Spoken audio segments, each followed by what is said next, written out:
नमस्कार साथियों, explore with curiosity में आपका दिल खोलकर स्वागत है। आज जो हम लोग चर्चा करने वाले हैं, बहुत ही मजेदार और इंटरेस्टिंग टॉपिक के ऊपर चर्चा करने वाले हैं, जो कि आप लोगों का हमेशा डाउट बना रहता है कि ब्लैक मनी एक्चुअल में होता क्या है। लोग समझते हैं कि काला पैसा होता है, बहुत सारे लोगों को पता नहीं होता है, छोटे बच्चे तो खासकर ये पता ही नहीं होता है कि ब्लैक मनी होता क्या है। तो उसके ऊपर हम लोग अच्छा चर्चा करने वाले हैं।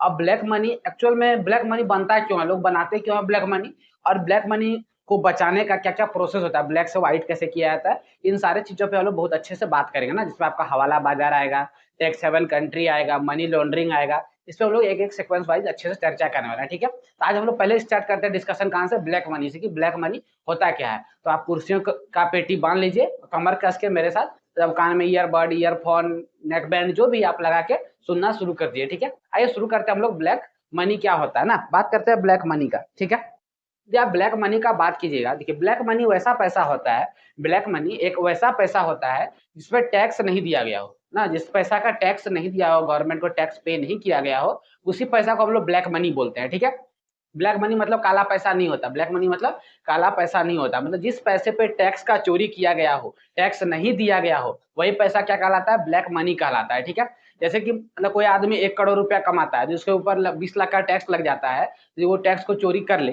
और उसके बदले में वो 5 लाख टैक्स देके 15 लाख बचा ले, तो इस तरह का जो पैसा होता है, इसी को हम लोग क्या बोलते हैं, ब्लैक मनी बोलते हैं। इसी क्या बोलते हैं हम लोग, ब्लैक मनी, काला पैसा बोलते हैं। ठीक है, बात समझ में आ गया। आपको पता है कि इसी काला पैसा से निपटने के लिए भारतीय सरकार ने क्या किया था, 8 नवंबर 2016 को एक बिल पारित किया था। इसमें बताया था कि बिल नहीं, मतलब एक कानून लाया था, इसमें डिमोनेटाइजेशन जिसको बोलते हैं ना, नोटबंदी, इसमें 1000 और 500 के नोट को बंद कर दिया गया था, इसको काला डे भी माना गया था, बहुत सारा चीज हुआ था, तो वो आपको पता है। ठीक है, आइए देखिए, आपको यहाँ पे टैक्स स्लैब दिख रहे हैं कुछ ना, कि क्या क्या टैक्स स्लैब है। ठीक है, भारत में ना टैक्स स्लैब कि इतना से इतना पे आने पे टैक्स लोगों को नहीं लगता है। ठीक, अब समझते हैं कि टैक्स चोरी किया क्यों जाता है, पहले समझते हैं टैक्स चोरी किया क्यों जाता है। ठीक है, मान लीजिए कोई एक कंपनी या प्रोडक्शन, वो 1 करोड़ का सामान बेचती है, क्या करती है, 1 करोड़ का सामान सेल करती है। ठीक है, अब 1 करोड़ का सामान सेल करेगी तो इसके ऊपर 18% का क्या लगेगा, जीएसटी। 18% उसको क्या लग जाएगा, पूरा पूरी जीएसटी लगेगा। ठीक है, जीएसटी लग जाएगा। 2% उसको पेमेंट गेटवे चार्ज लगेगा, पेमेंट चार्ज, ऑनलाइन मोड में जो पेमेंट होगा उसका, तो पेमेंट का चार्ज मान के चलते 2% लगा, और 30% का जो कमाएगा उसके ऊपर इनकम लग जाएगा, ये लग जाएगा उसको इनकम टैक्स। क्या लगेगा, इनकम टैक्स। जब टोटल टैक्स का कैलकुलेशन कीजिएगा, टोटल टैक्स का यदि आप कैलकुलेशन कीजिएगा, तो टोटल टैक्स जो आपका हो जाएगा, ये हो जाएगा 50%। कितना हो जाएगा, 50%। ठीक है, अब सुनिएगा ध्यान से कि 1 करोड़ पे यदि इसको 50% का टैक्स लग जाता है, तो उसके पास टोटल पैसा कितना बचेगा, 50 लाख। कितना बचा, 50 लाख। ठीक, तो मान लीजिए 1 करोड़ छोटा अमाउंट है, 1 करोड़ क्या है, छोटा अमाउंट है। तो यही कांड क्या हो जाए, बड़ा अमाउंट पे हो जाए, यही कांड क्या हो जाए, बड़ा अमाउंट पे हो जाए, तो लोग क्या होगा, पागल हो जाएगा, लोग क्या होगा, पागल हो जाएगा। मान लीजिए यही कांड किस पे हो जाए, 100 करोड़ पे हो जाए, किस पे हो जाए, 100 करोड़ पे ना, 100 करोड़ मान लीजिए है। ठीक है, और इस पे क्या हो जाए, यही कांड हो जाए, इस पे क्या हो जाए, यही कांड हो जाए, तो क्या होगा, उसको लॉस कितना हो जाएगा, 50% का, इसको क्या होगा, इसमें टैक्स चले गया, तो उसके पास बचेगा कितना, 50 करोड़। 50 करोड़, ये 50 करोड़ रुपया का नुकसान हो जाता है। कितना हो जाता है, 50 करोड़ का नुकसान। तो लोग क्या समझते हैं कि इस पैसा को कहीं ना कहीं से क्या क्या तरीका यूज कर सकते हैं, तो तरीका जो होगा पैसा बचाने का, तो गलत ही तरीका होगा, अनौपचारिक तरीका होगा। तो क्या क्या तरीका यूज करें कि ये 50 करोड़ में से भी कुछ बचा ले। हो सकता है 50 करोड़ में से मान लीजिए 10 करोड़ ही खर्चा कर दिए बचाने के चक्कर में, तो 40 करोड़ तो सॉलिड बचेगा, 40 करोड़ तो सॉलिड बचेगा। 100 में 50 और 40, तो 90 करोड़ तो उसका अकाउंट में आ गया ना, 10 करोड़ खर्चा हुआ। तो ये सोचते हैं कि कैसे बचा सके, तो यही जो पैसा होता है, इसी को हम लोग बोलते हैं ब्लैक मनी, इसी को हम लोग क्या बोलते हैं, ब्लैक मनी बोलते हैं। आपको समझ में आएगा ब्लैक मनी किया क्यों जाता है, कि टैक्स बहुत ज्यादा लगने की वजह से क्या होता है, ब्लैक मनी का काम बनता है, कि ब्लैक मनी, लोग ब्लैक मनी पे लोग उतर जाते हैं। ठीक है, बात समझ में आ गया ब्लैक मनी क्यों होता है। आइए अब अगला बात करते हैं कि ब्लैक मनी जो ये प्रोसेस इसका क्या क्या है, कैसे कैसे हम लोग ब्लैक मनी को बचा सकते हैं, कैसे छुपा सकते हैं, टैक्स चोरी कर कैसे सकते हैं। पहला जो प्रोसेस होता है उसको बोलते हैं हवाला बाजार। पहला जिसपे हम लोग बात करने वाला है वो है हवाला बाजार। क्या है, हवाला बाजार,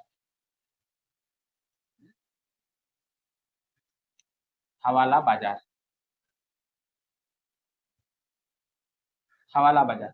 ठीक है, ये एक तरह का अनौपचारिक तरीका होता है ना, गैर कानूनी तरीका होता है। इसमें क्या होता है कि लोग जो है टैक्स जो से चोरी करते हैं, टैक्स चोरी करते हैं कैसे, देखिए, देख मान लीजिए कोई बंदा जो है वो कहाँ है, यूएई में काम करता है। कहाँ काम करता है, यूएई में काम करता है, इस एग्जांपल ले लेते हैं, यूएई में काम करता है, ठीक है।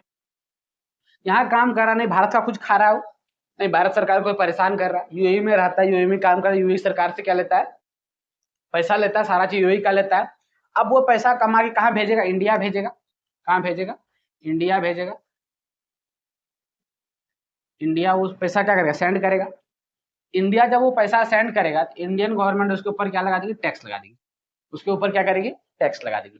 अब आपको पता है कि इतना इतना जो टैक्स लगेगा, इतना इतना टैक्स लगेगा तो लोग पागल हो जाएगा। तो इसी टैक्स से बचने के लिए वो क्या करता है, वो चल जाता है हवाला बाजार। कहाँ चल जाता है, हवाला बाजार, ठीक है। अब बोल दिया उसको कि 10 करोड़ रुपया या 10 करोड़ रुपया ही मान के चलते हैं कि 10 करोड़ रुपया तुम्हें इंडिया पहुंचा देना है, ठीक है। 10 करोड़ रुपया इंडिया पहुंचा देना है। तो यूएई में हवाला बाजार का लोग के पास गया, वहां बोला 10 करोड़ रुपया इंडिया पहुंचा देना है, ठीक है। और उसके बदले में कुछ उसको फीस मिलेगा ना, 10 करोड़, मान लीजिए 10 करोड़ का पैसा है, उसको 1 करोड़ एक्स्ट्रा और मिला, 11 करोड़ दिया, 10 करोड़ वो पहुंचा देगा। अब 10 करोड़ वहां यूएई का आदमी ले लिया, इंडिया में उसका फिर एजेंट है, यहाँ एजेंट है, और उस एजेंट को क्या बोल दिया कि ठीक है, तुम फलना फलना आदमी को, जो आदमी का नाम होगा, मान सुरेश, राकेश, मुकेश, जो भी नाम है, उसको क्या करो, 10 करोड़ तुमको दे देना, 10 करोड़ क्या करना है, दे देना। अब देखिए ये पैसा तो यूएई में रहा, और इंडिया से पैसा कहाँ चले गया, इंडिया से पैसा कहाँ चले गया, वो आ गया कहाँ पे, इंडिया से पैसा जिस आदमी को मिलने वाला था उसको मिल गया, ठीक, नहीं किसी का कोई टेंशन नहीं हुआ। अब ये जो पूरा प्रोसेस था कोड पे डिपेंड होता है। यूएई का जो एजेंट था वो क्या कर दिया, यूएई वाले आदमी को जो इंडिया पैसा भेजना चाहता था उसको एक कोड बता दिया, क्या बता दिया, एक कोड बता दिया। वो कोड क्या किया, वो इंडिया वाला आदमी को बता दिया, तो इंडिया वाला आदमी एजेंट को सही सही कोड बता देता है तो 10 करोड़ उसको मिल जाएगा। अब यूएई का पैसा यूएई में ही रह गया, इंडिया को यहाँ पैसा मिल गया इंडिया वाला आदमी को। तो इस तरह से क्या काम करता है, हवाला बाजार काम करता है, इस तरह से क्या करता है, हवाला बाजार काम करता है। इसमें टैक्स बचाने का बहुत बेहतरीन तरीका है। जहां आपको 10 करोड़ पे 5 करोड़ टैक्स लगने वाला था, वहीं आपका 1 करोड़ में काम होना है, तो 4 करोड़ आपका फायदा होने वाला है। तो ये पूरा इसमें प्रोसेस चलता है, ये पूरा क्या होता है, प्रोसेस चलता है, ठीक है। और इन सारे पैसों को फिर क्या करता है बाद में कि सेल कंपनियों द्वारा या फिर टैक्स हेवन कंट्रियों द्वारा फिर उसको वापस लाया जाता है। तो उसके ऊपर भी हम आगे बात करेंगे। अब समझते हैं इससे क्या क्या हानिकारक होता है। देखिए इससे सबसे बड़ा जो नुकसान होने वाला है देश को, क्या होता है इससे नुकसान, कि टेरर फंडिंग बढ़ जाता है। क्या होता है, टेरर फंडिंग जो होता है, आतंकवादियों को फंडिंग जो होता है वो बढ़ जाता है। टेरर फंडिंग जो होता है वो बढ़ जाता है, ठीक।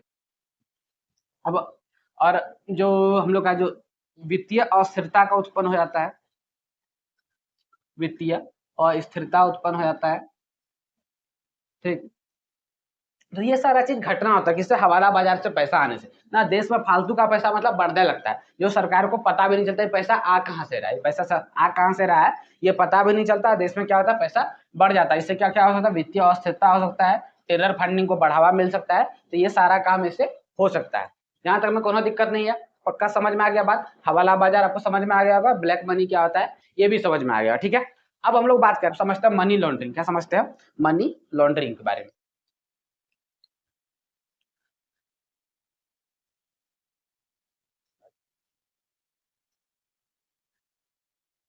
मनी लॉन्ड्रिंग भी बहुत इंपॉर्टेंट चीज है।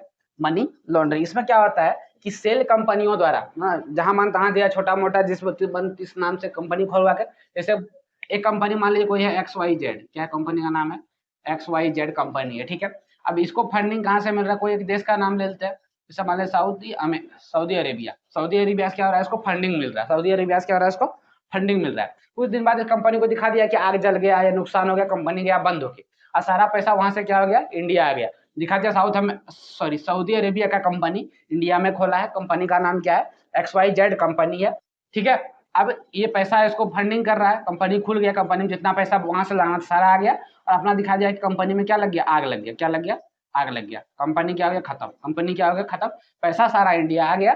अब देखिए इसी को हम लोग बोलते हैं मनी लॉन्ड्रिंग। इसी क्या बोलते हैं, मनी लॉन्ड्रिंग। मतलब कि मनी जो आपका लॉन्ड्री में वॉश होता है ना कपड़ा, उस तरह मनी को ब्लैक से व्हाइट किया जाता है। जहां पे मनी जो था वो टैक्स चोरी किया हुआ पैसा था, उसको क्या किया, कंपनी द्वारा दिखा के क्या हुआ, पैसा इंडिया आ गया। अब सारा पैसा जब इंडिया आ गया कंपनी द्वारा, कंपनी पता आपको टैक्स कम लगता है ना, देश से आती कंपनी ज्यादा लगे तो टैक्स कम लगता है। और यहाँ XYZ कंपनी क्या हुआ, समाप्त हो गया, कुछ दिन के बाद आग लगने के कारण या नुकसान होने के कारण कुछ भी दिखा के कंपनी समाप्त हो गया और सारा पैसा इंडिया आ गया। तो यही प्रोसेस जो होता है इसी को हम लोग क्या बोलते हैं, मनी लॉन्ड्रिंग बोलते हैं। इसी क्या बोलते हैं, मनी लॉन्ड्रिंग बोलते हैं, ठीक है। इसमें और एक चीज होता है कि आप बैंक द्वारा भी ला सकते हैं मनी लॉन्ड्रिंग, ठीक है। मनी लॉन्ड्रिंग तो एक तरीका हो गया। दूसरा होता है बैंकिंग। दूसरा क्या होता है, बैंकिंग। बैंकिंग तरीका क्या है कि आप अलग अलग अकाउंट में पैसा ट्रांसफर करते गए ना, 50-60 अकाउंट में दिया पैसा ट्रांसफर करके, ठीक है, और एक जगह से दिया कनेक्शन तोड़ के, एक जगह से कैश निकाल लिया फिर से ट्रांसफर शुरू कर दिया।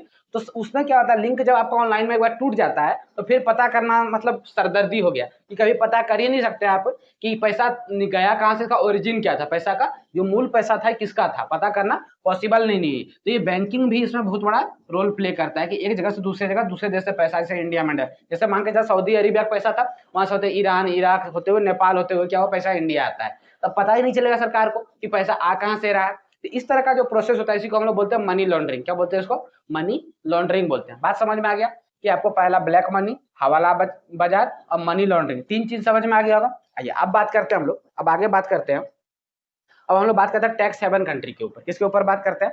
टैक्स हेवन कंट्री के ऊपर।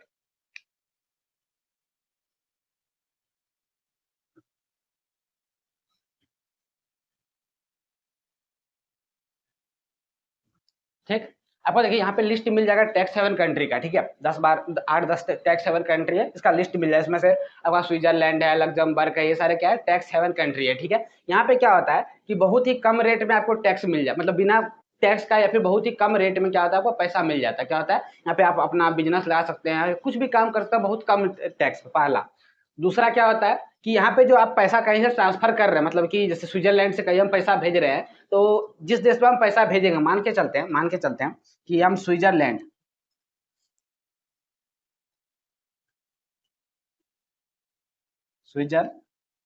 से हम पैसा इंडिया भेज रहे हैं, हम पैसा इंडिया भेज रहे हैं, ठीक है। अब तो इंडिया का बड़ा से बड़ा अधिकारी, यहाँ तक कि प्रधानमंत्री भी चल जाएगा, स्विट्जरलैंड का सरकार से पूछेगा कि पैसा कौन भेजा था, तो वो नहीं बताएगा। इसी को हम लोग बोलते हैं वित्तीय गोपनीयता। इसी क्या बोलते हैं? वित्तीय गोपनीयता, ठीक है। मतलब फाइनेंशियल जो प्राइवेसी होता है उसको ये लोग मेंटेन करके रखता है, किसी को नहीं बताता कि कौन पैसा कहाँ से आया, पैसा नहीं बताना है। तो ये इससे क्या होता है, फायदा होता है। अब स्विट्जरलैंड का ही बैंक को हम लोग क्या बोलते हैं? स्विस बैंक बोलते हैं। इसी को क्या बोलते हैं हम लोग? स्विस बैंक बोलते हैं। क्या बोलते हैं इसको? ही स्विस बैंक बोलते हैं। ये स्विट्जरलैंड का बैंक ही क्या कहलाता है? स्विस बैंक कहलाता है। तो ये सारे सिंगापुर हो गया, लग्जमबर्ग हो गया, यहाँ पे आपको टैक्स बहुत कम लगता है। आप बिजनेस करने जाइए, कुछ भी करने जाइए, तो वहाँ आपको क्या लगेगा? टैक्स बहुत कम लगने वाला है, ठीक है। अब जब टैक्स बहुत कम लगता है तो वहां से टैक्स क्या होता है? चोरी होता है। जैसे कि भारत में मान लीजिए 50% आपको टैक्स लगने वाला था, वहां लगे 5%। अब जो भारत का यहाँ का जो वहाँ का पैसा यदि भारत लाया जाए तो टैक्स क्या होगा? आपको बढ़ जाएगा। तो वो सारा काम यहाँ से किया, जिसको बोलते हैं टैक्स हेवन कंट्री। इसे क्या बोलते हैं? टैक्स हेवन कंट्री, ठीक है। अब कुछ कुछ देश ऐसे होते हैं जो क्या करते हैं, जहाँ पे आप जाके निवेश कीजिए, इन्वेस्टमेंट कीजिएगा दूसरे देश से टैक्स चोरी करके, तो वो आपको रख लेंगे। जैसे कि लंदन ना, इंग्लैंड जो एक कंट्री, यहाँ पे विजय माल्या, नीरव मोदी सारे भाग के वहीं पहुंचते हैं। क्यों वहां पहुंचते हैं? क्योंकि उनका ये कहना है कि जो मेरे यहाँ पे आके मतलब इन्वेस्टमेंट कर रहा है, मेरा गेस्ट बन रहा है, उसको हम आपको नहीं सौंपेंगे। भारत सरकार बोलती है नीरव मोदी को हमको दे दीजिए, उसके बाद विजय माल्या को हमको दे दीजिए, लेकिन नहीं, इंग्लैंड का जो गवर्नमेंट वो बोलती है हम लोग का यहाँ ऐसा रूल नहीं है। जो गुनहगार है, ठीक है, गुनहगार है, लेकिन मेरे यहाँ पे आके क्या कर रहा है? खर्चा कर रहा है, रह रहा है, हमको इससे प्रॉफिट हो रहा है, हम आपको नहीं देंगे, आप हमको दिखाई। तो यही समस्या हो जाता है। कहता है आप हमको दिखाइए कि हम जो सुविधा यहाँ पे दे रहे हैं वही सुविधा आप उसको वहां दीजिएगा, अब आपको भेजेंगे। तो उसमें बहुत ज्यादा प्रूफ करना पड़ता है, बहुत बड़ा गुनहगार है ये है, तो इसलिए आसानी से नीरव मोदी और विजय माल्या पकड़े भी नहीं जा रहे हैं ना। जो भी यहाँ पे बड़े बड़े जो पैसा चोरी करके भागते हैं वो सारा कहाँ भागते हैं? लंदन भागते हैं। कहाँ भागते हैं? लंदन भागते हैं। अब देखेंगे विजय माल्या को, नीरव मोदी को, सब लंदन भागे हुए है ना। ये लोग क्या किया? टैक्स चोरी करके यहाँ से क्या हुआ है? फरार हो चुके हैं ना। आप फोटो देख सकते हैं विजय माल्या का, नीरव मोदी का, ये लोग टैक्स चोरी करके यहाँ से फरार हो चुके। भारत को नुकसान पहुंचाने में बहुत बड़ा ये लोग का हाथ है ना, टैक्स चोरी करने में, स्पेशलिस्ट हुए टैक्स चोरी का, ठीक है। आइए एक बार रैप करते हैं सबको सब अच्छे से कि ब्लैक मनी समझ में आया कि होता क्या है, कि जिसपे टैक्स चोरी किया हुआ पैसा ही ब्लैक मनी कहलाता है। टैक्स चोरी क्यों किया जाता है? क्योंकि बहुत ज्यादा टैक्स लगने की वजह से क्या करना पड़ता है? उस पैसा को बचाने का लोग का चेष्टा हो जाता है, तो इसलिए उसको टैक्स चोरी करना पड़ता है। टैक्स चोरी करने तो बहुत सारे तरीके हैं, जिसमें से मैंने आपको बताया हवाला बाजार, मनी लॉन्ड्रिंग और टैक्स हेवन कंट्री। और कौन सा है? Tax haven country. ये सारे क्या है? चोरी करने का अलग अलग, मतलब पैसा चोरी करने का, या फिर बोले टैक्स चोरी करने का अलग अलग तरीका, पैसा नहीं चोरी करने का, टैक्स चोरी करने का अलग अलग तरीका है, ठीक है। हवाला बाजार में क्या होता है कि एक मतलब कि एक तरह का आपका हवाला बाजार में जाइए, आपका एजेंट रहेगा वहां पे, और वहां पे आप उसको बताइए कि हमको पैसा कहाँ भेजना है। वहां का एजेंट फिर उस आदमी को जिस देश में आपको भेजना है उसको कॉल करता है, इतना पैसा वहां से दे देना। पैसा देखिए उस देश में पहुंचता भी नहीं है, और फिर भी पैसा क्या होता है? उस लोग को मिल जाता है। ये सारा खेला कोड पे होता है। किस पे होता है खेला? कोड के ऊपर होता है। इससे टेरर फंडिंग हो सकता है, वित्तीय अस्थिरता आ सकती है, ठीक है। मनी लॉन्ड्रिंग, जैसे पैसा कपड़ा धोते हैं लॉन्ड्री में, वैसे कपड़ा मतलब पैसा धुलाता है, ब्लैक टू व्हाइट होता है। क्या होता है? ब्लैक टू व्हाइट होता है। XYZ कंपनी है, उसको कहीं से किसी देश से फंडिंग मिल रहा है, और वो जो सारा जो भी देश का मतलब कि बिना टैक्स वाला पैसा था, वो सारा पैसा को दूसरे देश में घुसा दिया जाता है, ठीक है। और दिखा दिया जाता है किसी कारण से वो कंपनी बंद हो गया, सारा पैसा उस देश में पहुंच गया, ठीक है। और इसका दूसरा मनी लॉन्ड्रिंग का तरीका क्या, बैंकिंग, मतलब बहुत सारा बैंकों में पैसा ट्रांसफर कर देना, फिर वापस एक जगह से कैश निकाल लेना, फिर ट्रांसफर कर देना, मतलब लिंक तोड़ देना, और क्या कहलाता है, वही मनी लॉन्ड्रिंग कहलाता है। और लास्ट आपका बजट टैक्स हेवन कंट्री, कुछ देश ऐसे होते हैं जो क्या करते हैं, कम कर पे बिजनेस खोलने देते हैं, कर देते हैं, और वो क्या कहलाता है, टैक्स हेवन कंट्री कहलाता है। जहाँ पे क्या होता है, आपका वित्तीय गोपनीयता, फाइनेंशियल प्राइवेसी के ऊपर भी ध्यान दिया जाएगा। आप यहाँ से पैसा ट्रांसफर, मतलब किसको पैसा ट्रांसफर कर रहे हैं, कितना कर रहे हैं, किसी को बताने वाला नहीं, चाहे प्रधानमंत्री ही क्यों ना पूछे, ठीक है। तो ये आपका आज का टॉपिक था, बहुत ही इंपॉर्टेंट और इंटरेस्टिंग टॉपिक था आपके लिए, बहुत ही काम आने वाला आपको टॉपिक है जानकारी के दृष्टि से। एग्जाम में बहुत कम इससे टॉपिक आएगा, एग्जाम के लिए नहीं है ये, मतलब ऐसे आप उसको जानकारी के लिए रख सकते हैं। तो उम्मीद करते हैं कि सारा बात आपको समझ में आ गया, चाहे वो ब्लैक मनी हो, आपका हवाला बाजार हो, मनी लॉन्ड्रिंग हो, या फिर टैक्स हेवन कंट्री हो, आपको अच्छे से समझ में आ गया होगा, ठीक है। तो आज के लिए इतना ही रखते हैं, तब तक के लिए धन्यवाद।